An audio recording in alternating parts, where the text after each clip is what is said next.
مرد و خواتین اسلام لا چکے ہیں اور آپ 40 میں ہیں، اس لیے آپ کو متمم الاربعین کہا جاتا ہے، 40 کا عدد پورا کرنے والے۔ اب مسلمان مرد و خواتین اس شان کے ساتھ نکلے، 2 صفیں ہیں، ایک صف کے آگے جناب سید الشہداء اسد اللہ واسد رسول ہی حضرت امیر حمزہ ہیں، اور اگر ایک صف کے آگے حضرت عمر فاروق اعظم ہیں۔ اس شان کے ساتھ یہ 40 مسلمان مرد و خواتین کعبۃ اللہ شریف میں آئے اور آ کر کھلے عام عبادت کی۔ حضرت عمر فاروق اعظم نے کہا لوگوں سن لو، سب کا نام لے کے کہا عمر آج مسلمان ہو گیا ہے، آج ہم کھل کے عبادت کریں گے، ہے کوئی روکنے والا؟ مائیکل آل ہمیں روکے؟ آپ سے پہلے 39 مرد و عورت مرد و خواتین اسلام لا چکے ہیں۔ کتنے؟ سارے کہ یہ کتنے؟ 39 مرد و خواتین اسلام لا چکے، لیکن کافروں نے نہیں کہا تھا کہ ہم آدھے رہ گئے، لیکن جب حضرت عمر فاروق اعظم رضی اللہ تعالی نے اعلان کیا کہ میں نے بھی کلمہ پڑھ لیا ہے، میں بھی اسلام کے اندر داخل ہو گیا ہوں، تو کافر کہنے لگے مارے ہی گئے انتصفنا اليوم، اسی تیتے رہ گئے، ہم تو آتے رہ گئے۔ یعنی حضرت عمر فاروق اعظم اکیلے اسلام کے اندر داخل ہوئے تو کافروں کو موت نظر آنے لگی کہ اب تو ہم اور کافر، یعنی مسلمان اور کافر یہ تو برابر ہو گئے، آدھے آدھے ہو گئے ہیں، ان کو اپنی موت نظر آنے لگی۔ یہ ہے حضرت عمر فاروق اعظم رضی اللہ تعالیٰ جن سے اسلام کو آبادی ملی، اسلام کو عزت ملی، اسلام کو وقار ملا، اسلام کو بلندی ملی۔ اللہ اکبر۔ اپنی بات جلد سمیٹتے ہوئے، اس سے پہلے تو اسلام جو قبول کرتا تھا اپنے اسلام کو چھپا کے رکھتا تھا، اور حکم بھی تھا کہ اسلام کو چھپا کے رکھو، کیونکہ اسلام کا اعلان کرنا یہ تو ظلم و ستم کو دعوت دینا تھا۔ کافر ٹوٹ پڑتے تھے جو اپنے اسلام کا اعلان کرتا تھا، تو اسلام کو چھپانے کا حکم تھا۔ جب حضرت عمر فاروق اعظم رضی اللہ تعالیٰ عنہ 40 مسلمان مرد و خواتین کی یہ جماعت مکہ شریف کے اندر خانہ کعبہ کے اندر عبادت کے لیے آئی، تو یہ 40 مرد و خواتین کا اسلام لانا ظاہر ہو گیا، پتہ چل گیا یہ حق والے ہیں، اور جو اس جماعت میں شامل نہیں وہ باطل ہیں۔ چونکہ آپ کے ذریعے سے، آپ کے اسلام میں آنے سے حق اور باطل میں تمیز ہو گئی، حق اور باطل میں فرق ہو گیا، حق اور باطل آمنے سامنے آگے ظاہر ہو گئے، فرق ہو گیا۔ اس لیے میرے آقا علیہ الصلوۃ والسلام نے آپ کو فاروق کا لقب عطا فرمایا۔ حضرت عائشہ صدیقہ رضی اللہ تعالیٰ عنہ آپ فرماتی ہیں نبی کریم علیہ الصلوۃ والسلام نے حضرت عمر رضی اللہ تعالیٰ کو فاروق کا لقب عطا فرمایا کہ یہ میرا وہ شعر ہے جس کے ذریعے اللہ نے حق کو باطل سے جدا کیا، حق والوں کو ظاہر فرما دیا۔ آپ فاروق اعظم ہیں۔ اچھا، مکہ پاک کے اندر تو صرف اور صرف یا کافر تھے یا مسلمان، منافق تو تھے ہی نہیں۔ منافق تو آئے مدینہ پاک میں، جب انہوں نے دیکھا کہ اب اسلام کو فتوحات حاصل ہو رہی ہیں، تو انہوں نے بھی مال غنیمت میں حصہ سمیٹنے کے لیے، اسلام کے فوائد اور ثمرات سمیٹنے کے لیے انہوں نے بھی بظاہر کلمہ پڑھا۔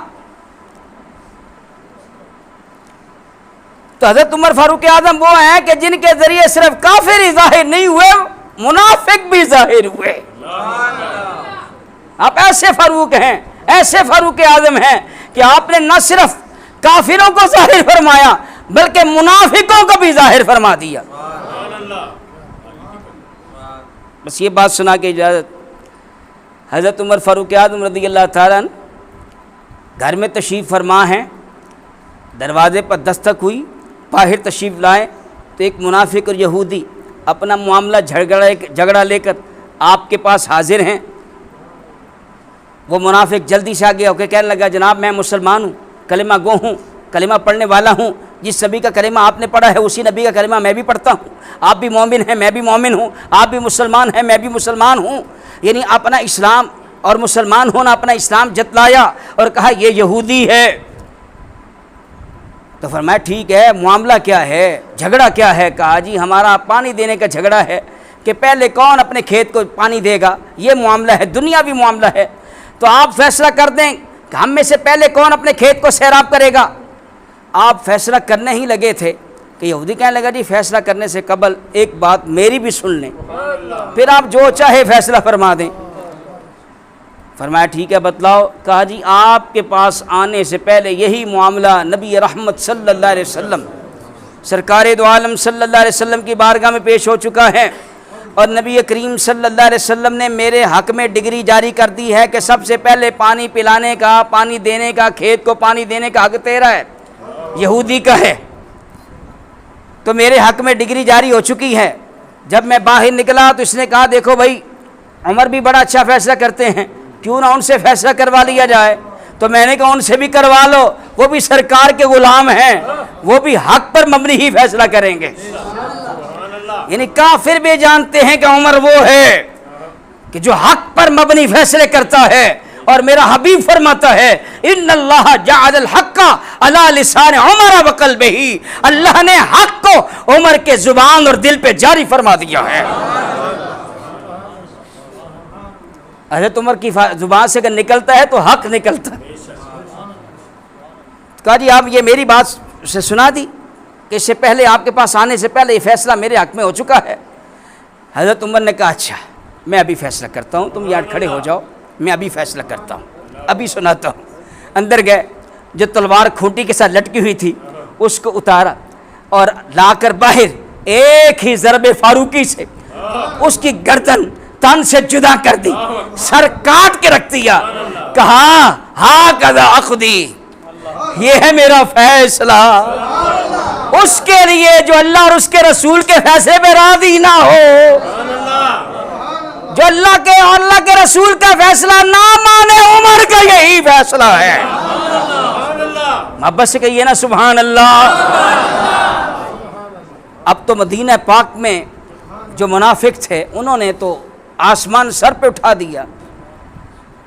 پوری جماعت بن کر نبی کریم علیہ الصلوۃ والسلام کی بارگاہ میں حاضر ہو گئی، شور پر شور کر رہے ہیں، آسمان سر پہ اٹھایا ہوا ہے. کہہ رہے ہیں کہ جناب پہلے تو مسلمانوں کی تلوار سے کافر محفوظ نہیں تھے، اب تو کلمہ گو بھی محفوظ نہیں رہے، کلمہ پڑھنے والے بھی محفوظ نہیں رہے.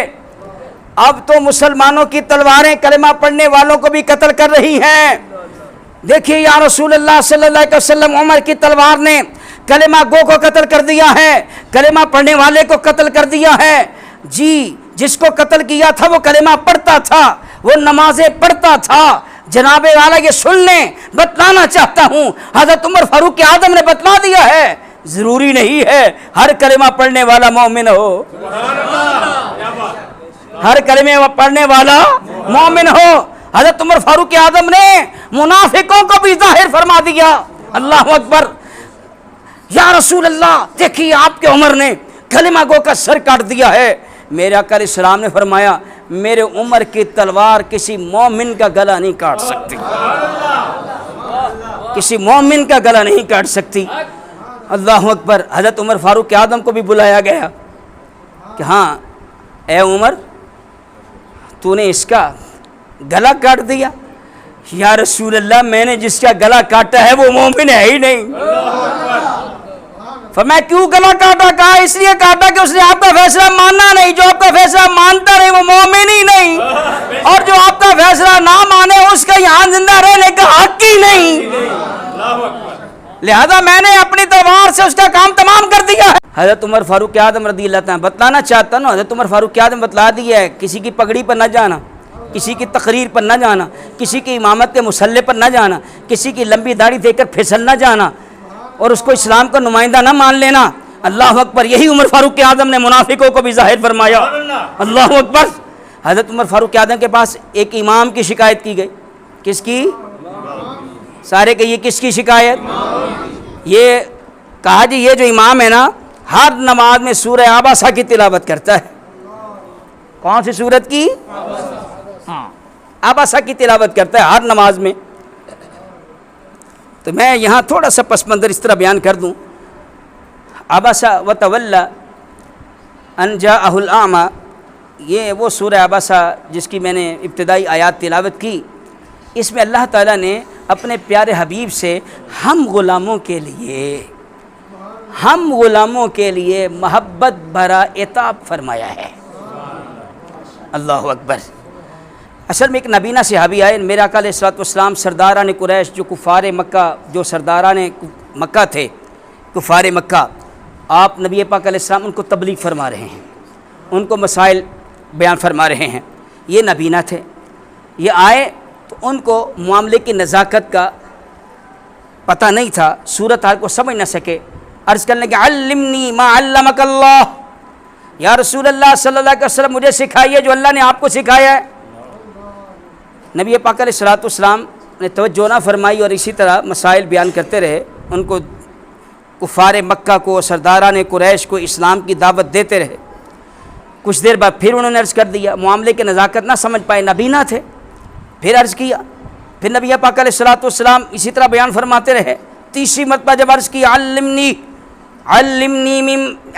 ما علمک اللہ، مجھے سکھائیے جو اللہ نے آپ کو سکھایا ہے، تو میرا آقا علیہ الصلوۃ والسلام نے اپنا رخ انور پھیر لیا۔